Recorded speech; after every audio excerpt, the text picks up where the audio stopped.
What's going on, y'all? KMBest here. The Golden Gauntlet is running right now. Here are some of my favorite decks from top players in the Gauntlet. First up, from Golden Gauntlet World Champion Zap Gaze, the Cerebro 3 deck, which in his hands is one of the most lethal weapons in Marvel Snap. Thanos eats your heart out. This is a deck that I think is a little underrated for a bunch of different reasons, but the fundamental one is that in a metagame that is very focused on Thanos as the mid-range king, and a lot of people playing Thanos, Cerebro is very good at beating mid-range decks. And while it might seem a little risky to play Cerebro 3 in a world where things are getting soul-stoned, you have plenty of ability to play around a soulstone if you're smart about it. The second thing is that, and this is also pretty important, the interaction that Thanos gets to play is not very good against Cerebro 3. So you get a pretty solid Thanos matchup. The more devoted to comboing in their Thanos deck they are, the more they're playing like Wong, Thanos, Aurora, the better off you are probably. The other thing you have going for you is being able to be a Cosmo deck of your own. That means that you can just protect your Cerebros from anything bad happening to them if you need it. You also have Luke Cage. If you're worried about Scorpion Brand New Day, Luke Cage is going to give you a very solid matchup into that, especially if you play with intention. When in an open decklist format, and frankly, it's not that hard to tell who's playing Scorpion on ladder, you have a pretty distinct idea that Luke Cage, as long as you just play a few cards in the game, will be able to take it down for you. This means that probably the two decks that define this meta the most, Thanos Piles, which is actually 5 decks, but we're going to refer to it as one because their matchups are pretty similar for you, and Scorpion Brand New Day are both matchups that you actually actively want to see. This is a pretty inspired choice that I'd love to give Monty a ton of credit for, but I do kind of think he was just like, well, my deck is good, I'll play my deck. Still good, though. A secondary Cerebro 3 lists comes from Jay Walla. This is a much more teched out focused deck that is just playing as many tech cards as it possibly can because there's just a bunch of weird stuff happening in Golden Gauntlet. So you have a bunch of answers to a bunch of weird stuff. We covered some of the major ones, being a Cosmo deck, being a deck that is able to stop things from happening, being a Luke Cage deck. But we also have in here Armor and Mobius, which means that we're covered against a bunch of the weirder decks in the metagame that might be doing different kinds of combo things. Being able to cover the Nimrod matchup with Armor is not nothing. Being able to cover the energy cheat style decks with Mobius is not nothing. But it does also mean that we probably have lower power output potential in this version as opposed to the version that Monty is playing. Monty's deck is definitely more built to make more copies of Cerebro, while this deck is built to minimally invest in the points package and maximally invest in interaction. I have been saying since Thanos came out that everyone stopped playing the multiple man deck for literally no reason, and it seems Derek has come to the same conclusion. This deck is obscenely powerful, and while it is a deck that has Iska, it's also a deck that has a bunch of small guys, so you're not ever actually getting your stuff blown up by Thanos' Soulstone that you actually care about. All you have to do is approach that matchup with a modicum of intentionality, and this remains probably the best combo deck in Marvel Snap, because it is the only combo deck that can play like a mid-range deck, by which I mean it has Juggernaut, Iska, and Cosmo in it. That's really what I'm saying there. But just being able to be, okay, my opponent's playing Scorpion Brand New Day. That's cool. There are 2 lanes in this game that they will not be able to use. One because I'm juggernauting it, the other because there's Cosmo in there. Good luck guessing what the actual lane you can play on is. Like, it's not necessarily the biggest deck in terms of output, but it's the one that is the most easily able to fit its core into a small package that allows it to also be an interactive deck. It can play from ahead and it can play from behind, and it's able to do both of those things incredibly powerfully. Again, this is a very clear thing. If you go back and you watch my video that I did on the best decks last week and go to my Twitter and see the tweet that I made about Multiple Man, I've been very consistent on this. This deck is and has been one of the best decks in the game. People stop playing it because you can't just throw Thanos in it. That's it. Pixie Chef is, to absolutely nobody's surprise, packing Pixie for this event. The thesis here is largely that it's pretty good to be an energy cheating deck right now.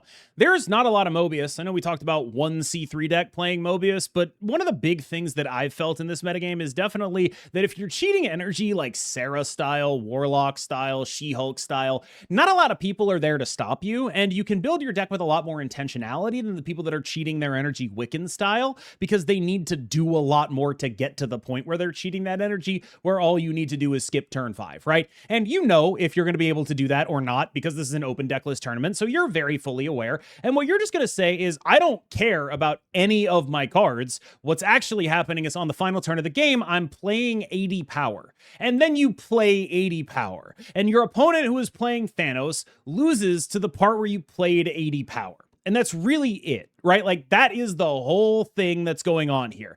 The big through line of this that we've talked about is Thanos Fractured Frontier is the most brought card in this entire metagame. Everybody's bringing the Thanos Fractured Frontier. Let's talk about Thanos with a gun. Is he the newest Sholau? Is he the newest Star-Lord? Look, he's very good, but fundamentally, he is mid-range. And there are still matchup dynamics in Marvel Snap that matter, no matter how good an individual mid-range card is. Being able to combo over the top of them when they're not playing the right interaction, which none of them are, is strong. It might not be strong in an absolute sense, but it's very strong in a contextual one. From Iris, my pick for funniest possible list in this entire tournament is a version of the Wong Aurora Thanos list that is just playing Batroc because Iris wants to play Batroc, right? Like, that's so clearly what's happening here is just, we're already playing Sam Wilson. Why don't I just play Batroc? What, are my one drops good or something? And so you end up with a Batroc version of the Wong Thanos Aurora list, which is more able to stand on its own than some of the other versions of the deck. It definitely has stronger early game than some of them. I can actually see the appeal here. I'm not sure it'll necessarily go the way that Iris is looking for it to go. I think she might end up with some questionable matchups, and maybe there's a better version of this out there, but I bring this up to say that as we move into what I would describe as the Thanos portion of this video, we are still seeing a lot of fluidity in Thanos decks. Let's talk about a slightly saner version of a Thanos Fractured Frontier deck. This one comes from Cry, and it shows an adaptation that several people at High Ladder have been doing recently in their Thanos decks, which is playing Batroc to just pull Thanos off of whatever. That's a very straightforward adaptation that I'm not 100% sold on, but it is useful if what you want every game is to play Thanos. Making sure that you can turn your Miles Morales into Thanos is going to be a good thing to do. You have to play for it fairly intentionally. It is nice to have a backup plan. And the other thing is that this kind of goes in a lot of Thanos decks, because very few Thanos decks, or a lot of the mid-rangey versions, are all cards that cost like 1, 2, and 3, and then Thanos. And in those decks, you can definitely play Blink and have it be a meaningful contributor in terms of just pulling Thanos whenever you want it. The problem I've run into when doing this stuff is when I don't do that, she's really bad. And there's a question of like, okay, am I losing out on this card being a Juggernaut, right? Like, if I just made the swap of Blink to Juggernaut, would this deck be better? And I think there's a real chance that it would be, right? The other thing you're seeing is, like many of the Batroc lists, we're kind of going up to 3 1-cost cards, trying to keep the curve as low as we possibly can, right? Like, all of that stuff is still happening. I am not sure about Cable compared to Surge or other cards at this cost. Like, there are other things that can be done here, but I really wanted to highlight the Blink because it's been happening in Shadowlands Daredevil version of this deck, and also now in the Batroc versions.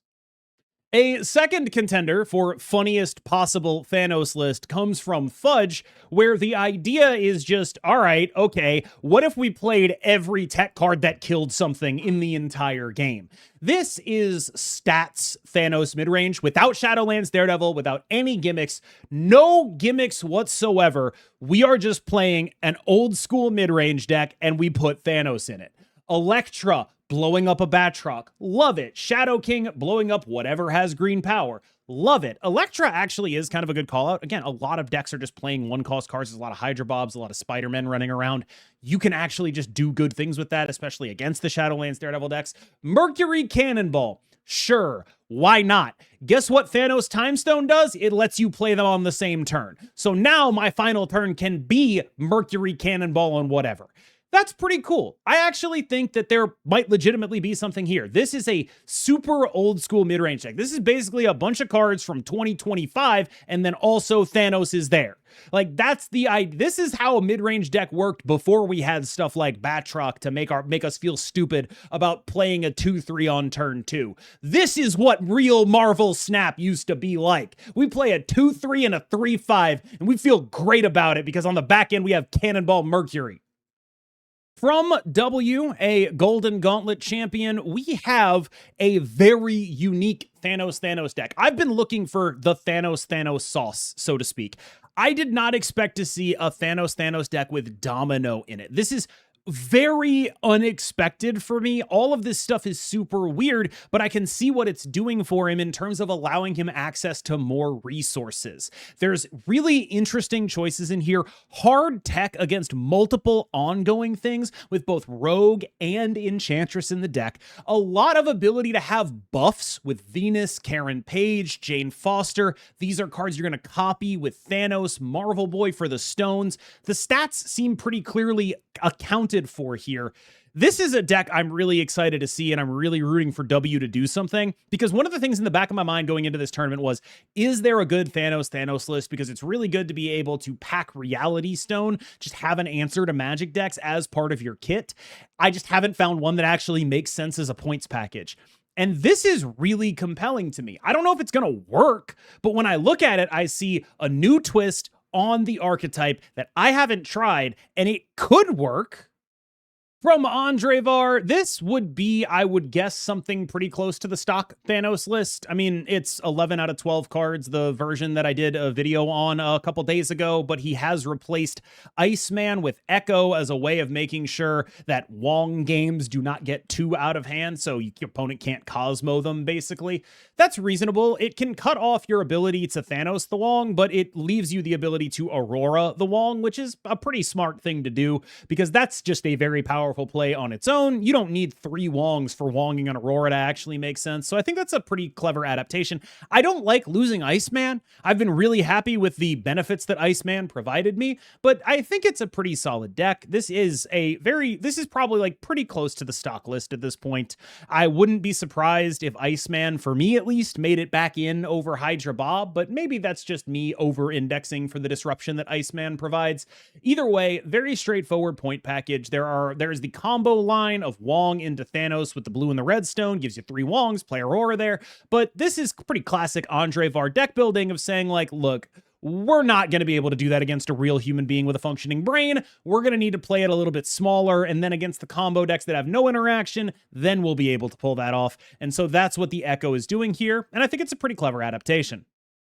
Another techie version of Thanos, this time in the Shadowlands Daredevil. I almost said Symbiote Spider-Man. Sorry. I got my all black wearing New York heroes who were the season pass and also the second version of the card in Marvel Snap confused. My bad. But this is a Shadowlands Daredevil version with a little bit more tech than you'd typically see on Ladder. The Stardust is particularly unique. The Mercury is particularly unique. I think it would be pretty fair to describe this as the tech slop version of Thanos. Like, this is definitely the one that I think a lot of my viewers are going to be like, man, I hope that doesn't do well because I don't want to play against that. Tech slop, players just playing good cards. And there is a degree to which that is true. But I actually kind of wonder if this is giving up too much equity against other Thanos decks, right? Like, this is the kind of deck that has a lot of answers, but if it's a straight up street fight, you're really counting on your points package to be the part of the deck you draw. You're not really going to want to play Mercury in a matchup where they're not doing anything that moves. It is good, though, that both Mercury and Stardust have meaningful interactions with Thanos himself, just not particularly all that meaningful. And I do think that raising your curve a little bit can make your Thanos a little bit worse. There's a reason why Thanos deck building trended towards this sort of low curved style with minimal tech thing. It's because it's pretty hard to play tech in the deck. Now, it's easier to play tech like this, ongoing tech that exists on the board and does its job when it's on the board, but I do think it might make him a little disadvantaged in Thanos on Thanos matchups. All right, y'all. Thank you so much for watching. As always, I've been KMBest. You've been phenomenal. And the Golden Gauntlet should be streaming live. I'll be doing some commentary on the top 4, I believe. Make sure you check it out on Marvel Snap's Twitch. And remember to like and subscribe. I will see you in the next one.